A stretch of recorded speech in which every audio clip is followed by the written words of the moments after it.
Gustavo Segré, quero contar para você agora que o Senado Federal faz um esforço concentrado para voltar a alternativas à medida provisória do PIS/COFINS. Antes de falar com os nossos amigos aqui e passar para o Segré e para o Zé, vou ouvir a Marília Ribeiro, porque o Senado está estudando possibilidades para tentar chegar a uma solução, né, Marília? Mas o negócio não é tão simples assim. Conta pra gente, bem-vinda. Oi, Evandro, boa tarde a você e a todos que nos acompanham. Essas propostas, elas devem ser reunidas em um projeto de lei que será apresentado pelo senador Efraim Filho e que será relatado pelo líder do governo no Senado Federal, Jacques Wagner. Segundo Jacques Wagner, nas próximas semanas o Senado vai se debruçar a buscar possibilidades para poder compensar, para poder fazer algo sobre essa medida provisória da compensação da desoneração da folha dos 17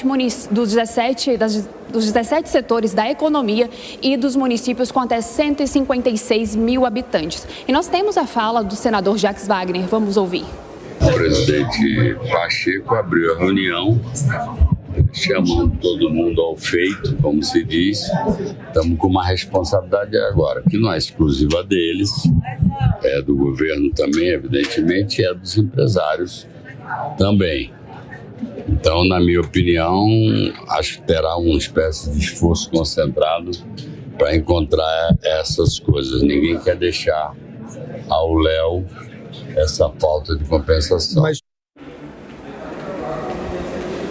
Evandro, as principais medidas que estão em análise, elas são relacionadas aos depósitos judiciais e contas bancárias abandonadas, multas de agências, atualização de ativos e repatriação de recursos. A definição de quais dessas propostas devem entrar nessa lista que será feita aqui pelo Senado Federal ainda depende dos cálculos do Ministério da Fazenda. Após reunião de líderes que aconteceu nesta quinta-feira aqui no Senado Federal, Efraim Filho falou a respeito do valor que foi proposto pela medida provisória de 29 bilhões de reais para a compensação dessa folha de pagamento. Ele disse que vai ficar abaixo e nós temos esse trecho também.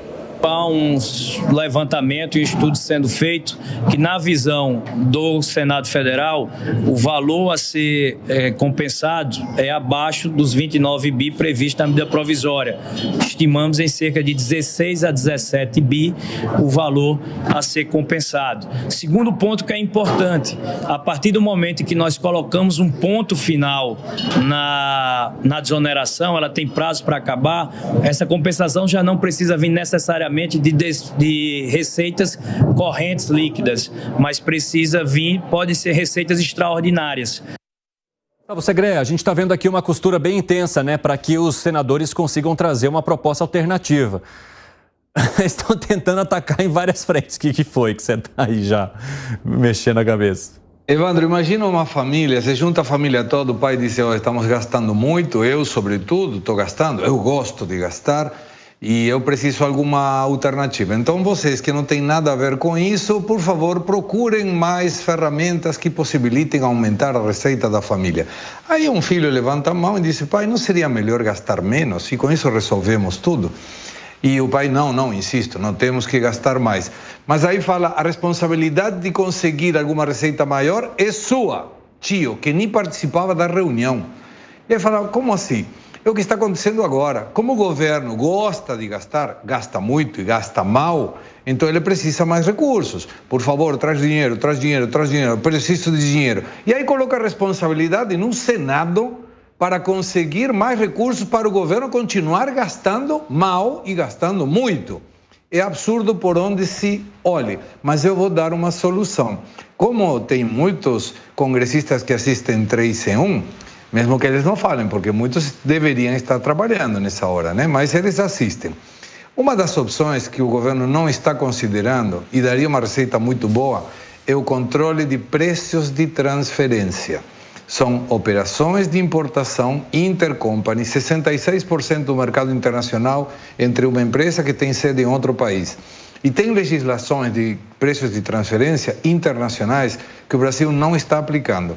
Eu gostaria, vou tentar pesquisar, porque não é uma informação fácil de obter, quais são as receitas pelas multas de preços de transferência. E você vai ver que não é muito. Aí o governo tem uma base de receita. Sabe quando fala, eu não teria que ter falado isso? Mas eu gosto, eu vou dar essa proposta porque o governo poderia ir por essa linha sem tentar gerar mágica do Harry Potter para conseguir receitas onde não tem mais onde buscar. É como se fosse uma panela de feijão e busca o feijão quando já acabou. Não tem mais de onde você tirar. Isso que está acontecendo hoje com o governo é isso. Gasta muito, gasta mal e coloca a responsabilidade de receita no outro. Não sobrou nem o caldo na panela, Segré? Nada, não tem mais nada. Tá seca. Bom, a Marília Ribeiro vai trazer mais informações para a gente agora. Vamos conectá-la novamente. Marília, o que você quer contar agora? Evandro, só para a gente poder finalizar sobre essa questão da MP da compensação, o ministro da Fazenda, Fernando Haddad, também comentou hoje sobre essa reunião de líderes que aconteceu. Segundo ele, ele está disposto a conversar com o Senado Federal e a poder discutir sobre essas propostas que aqui eles vão colocar à disposição. Segundo Haddad, nas próximas semanas eles já devem discutir algumas propostas e eu vou trazer a fala do ministro. Todas as propostas dos senadores vão ser processadas por nós aqui para nós encaminharmos análise de impacto de cada uma delas. A mediação vai ser feita pelo senador Jacques Wagner, que vai fazer essa ponte sem prejuízo do diálogo com os demais senadores interessados. Então eu penso que nós vamos chegar a um denominador rápido, vamos colocar algumas propostas na mesa a partir da semana que vem, mas principalmente receber deles, né, até para evitar, né, que se dê um atraso nisso, nós vamos receber deles as propostas que o Senado tem em mente, porque aí fica mais fácil tramitar, fica mais fácil calcular, fica mais simples de resolver. Evandro, só para lembrar que na última terça-feira o Congresso Nacional devolveu parte dessa medida provisória que foi colocada pelo governo no dia 4 de julho. Lembrando também que tem aquele prazo que o ministro Cristiano Zanin deu para que o governo possa chegar a um acordo a respeito dessa desoneração da folha, como é que ela vai ficar. O prazo se encerra agora no dia 17 de julho. Então, nessa próxima semana, o Senado Federal vai debater as possibilidades para poder buscar uma alternativa sobre essa medida provisória da compensação da desoneração da folha das empresas e dos municípios. Evandro. Muito obrigado, viu, Marília? Bom trabalho para você. Ô Zé Maria, o ministro da Fazenda usou a palavra simples, né? Para a gente tentar resolver de maneira simples essa situação. Existe simplicidade na solução disso aí? São 30 bilhões de reais. É um papagaio forte, né? 39, há quem ache que até mais. É um papagaio alto demais para resolver de uma maneira simples. E o Segré tem toda a razão. Eu não tenho os dados concretos também dessa possibilidade de arrecadação, mas está longe de arrecadar isso, né, nesse tipo de transação. Então é preciso uma ação muito mais pesada do governo, que quer, e o presidente Lula ontem, no discurso, assumiu que o controle e esse déficit zero, que eu acho muito difícil agora, será através da arrecadação e não o controle de gastos. Eu disse aqui que é realmente difícil reduzir os gastos, não que eu defenda isso, mas é porque o engessamento do governo não permite a redução de gastos assim de uma hora para outra. É preciso uma reforma. Está muito claro que é preciso uma reforma. O arcabouço está já exposto, já não vai acontecer. Aumenta a arrecadação, aumenta gastos com a educação, com saúde, o crescimento vegetativo dos gastos, com folha de pagamento, com juros, enfim. Não é possível. 30 bilhões não podem ser conseguidos assim de uma hora para outra. O Haddad tem ali um apoio, que é o ministro que tem mais apoio no Congresso. Mas não é porque ele é bonitinho, porque ele é bom, não. É porque viram até liberais no Haddad a possibilidade de contraponto ao PT no governo, que está nessa onda de vamos investir, que é melhor, vamos gastar, que é melhor. Então, se não é fácil, qualquer um que entenda um pouco de orçamento, recuperar 30 bilhões de reais, não, viu? E eu conto a vocês também que o próprio presidente da República, o presidente Lula, saiu em defesa do ministro da Fazenda, Fernando Haddad. Quero acionar aqui o André Anelli, que vai trazer as informações para a gente agora. Anelli, o presidente da República disse que Haddad estava tentando ajudar os empresários. Conta aí, bem-vindo. Exatamente isso, Evandro. Muito boa tarde para você, boa tarde a todos ligados aqui no 3 em 1 da Jovem Pan. O presidente Lula saiu em defesa, então, do ministro da Fazenda, Fernando Haddad, a quem ele classificou como extraordinário. Lula também disse que desconhece qualquer tipo de pressão política sobre o ministro. Esse assunto veio à tona justamente depois que o presidente do Senado, Rodrigo Pacheco, devolveu para o governo a medida provisória que alterava, então, as regras do PIS/COFINS para elevar receitas e, consequentemente, acabar compensando as despesas com a desoneração da folha de pagamento dos 17 setores da economia que mais geram empregos no país. Antes dessa medida provisória ser devolvida, ela foi muito criticada por empresários. Esses empresários disseram que o texto geraria, inclusive, inflação. E mesmo diante desse cenário, quando Lula foi perguntado, então, a respeito do assunto, ele não só defendeu Fernando Haddad, mas também disse que agora cabe aos empresários e ao Congresso Nacional encontrarem uma medida que compensa o fim da desoneração. O Haddad tentou ajudar os empresários construindo uma alternativa à desoneração feita para aqueles 17 grupos de empresários. Que não deveria ter sido o Haddad que assumisse a responsabilidade. O Haddad assumiu, fez uma proposta. Os mesmos empresários não quiseram. Então agora você tem uma decisão da Suprema Corte que vai acontecer. Se em 45 dias não houver um acordo sobre compensação, o que vai acontecer? Vai acabar a desoneração, que era o que eu queria, por isso que eu vetei naquela época. Então agora, a bola não está mais na mão do Haddad. A bola está na mão do Senado e na mão dos empresários. Encontre uma solução. Lula deu essas declarações em Genebra, na Suíça, depois de participar de um evento da Organização Internacional do Trabalho, a OIT. No discurso durante o evento, a pauta econômica também acabou sendo protagonista. Lula deu uma indireta ao bilionário Elon Musk e voltou a defender a taxação dos super ricos, não só no Brasil, mas em todo o planeta. O Brasil está impulsionando a proposta de taxação dos super ricos no debate do G20. Nunca antes o mundo teve tantos bilionários. Estamos falando de 3 mil pessoas que detêm quase 15 trilhões de dólares. É mais do que se estima ser necessário para os países em desenvolvimento lidarem com a mudança climática. A concentração de renda é tão absurda que alguns indivíduos possuem seus próprios programas espaciais, certamente tentando encontrar um planeta melhor do que a Terra, para não ficar no meio dos trabalhadores que são responsáveis pela riqueza deles. O presidente Lula já está na Itália, onde ele vai participar da cúpula do G7, que é o grupo dos países mais ricos do mundo. Entre os temas desse encontro estão inteligência artificial, energia e África e Mediterrâneo.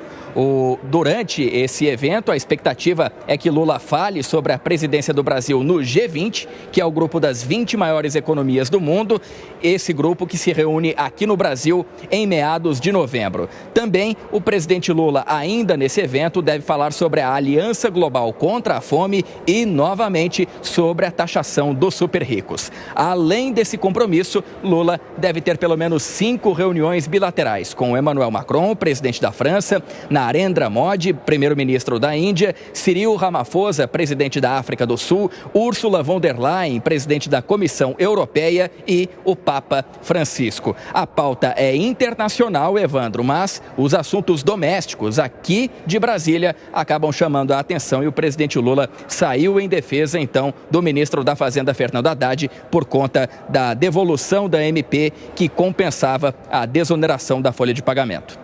Evandro. Obrigado, Anelli. Muito bem explicado. Bom trabalho para você aí em Brasília. Alan Gani, você acha que o ministro da Fazenda estava tentando defender os empresários e eles, amedrontados, acabaram não compreendendo isso? Não estava não. Pelo seguinte, como é que você desonera de um lado e reonera do outro? Aliás, reonera talvez até mais, limitando o uso do crédito de PIS/COFINS para abater outros impostos. Então isso traria uma reoneração geral, aliás, não só nos 17 setores, seria muito mais abrangente, pegariam aí muitos mais setores, Evandro. Então eu vejo que tem que atacar o lado do gasto público. E aí muita gente fala assim, eu concordo aqui com o Piperno, que tem uma série de subsídios. E esses subsídios são elevados, depois é muito difícil tirar, privilegia determinados grupos. Agora, a máquina pública, ela é também muito ineficiente, muito inchada. Então, vou dar aqui algumas sugestões. O pessoal fala, mas não tem mais de onde tirar. Lógico que tem. Então, pegar a sugestão da ministra do Planejamento, Simone Tebet. Benefício previdenciário não esteja mais indexado ao salário mínimo, que aí tem a variação do PIB dos 2 anos anteriores, mas a inflação, somente a reposição inflacionária. Uma sugestão. Segunda sugestão, acabe com os mínimos constitucionais para a saúde e educação, porque engessa o orçamento. Então, lá no governo Temer, governo Bolsonaro, isso aí caiu, não tinha mais. E o pior, você está atrelando a receita. Então, o gasto sempre vai se tornar recente. Gastar com saúde e educação não significa que está sendo um gasto eficiente. Também tem muito desperdício na área de educação. O Brasil não gasta pouco com educação, é que gasta mal. Privatize universidades federais, por exemplo, e dê bolsa para aqueles que não possam pagar. Privatize empresas estatais. Aqui, ó, uma série de ideias para reduzir o gasto público. É só implementar, mas é claro que isso vai contra muitos interesses. E outra, muitos funcionários públicos que se aposentam não recontrata, não recompõe, porque a máquina pública é extremamente inchada. O ministro Paulo Guedes fazia isso. O pessoal se aposentava, não colocava. Produtividade é isso. Menos pessoas fazendo mais. É assim no setor privado. Olha a cara do Piperno para você. Que aula, hein, Piperno? Quando você falou do ministro Paulo Guedes. Que aula aí, Piperno. Quando você falou que. Humilde esse menino. Fala, Piperno. Eu sei, eu sempre sei. Não, mas o Piperno. Essa foi boa, agora. Oi, já. Piperno. Você tem que admitir que o Paulo Guedes deu uma enxugada na máquina. Lula pegou a máquina mais enxuta exatamente por cortes de funcionalismo e quebrou vários currais, que ele chamava de chiqueirinhos ali. O Afif Domingos fez um trabalho incrível, melhorou sim a máquina. Não fez mais porque a legislação não permite. Ó, o Piperno até se arrumou na cadeira, Zé. Ô Zé, ele piorou a máquina. A forma como ele fez alguns cortes, até a minha avó falecida faria. Ou seja, é o seguinte, eu vou cortar os gastos, por exemplo, congelando salários ad eternum. Aí fez isso. Aí corta programas como Mais Médicos. Mas ele cortou cargos de comissão também. Cargos de comissão. Tudo bem, Zé. Isso é uma gota no oceano. O grosso é o congelamento de salário. Outra coisa, Zé.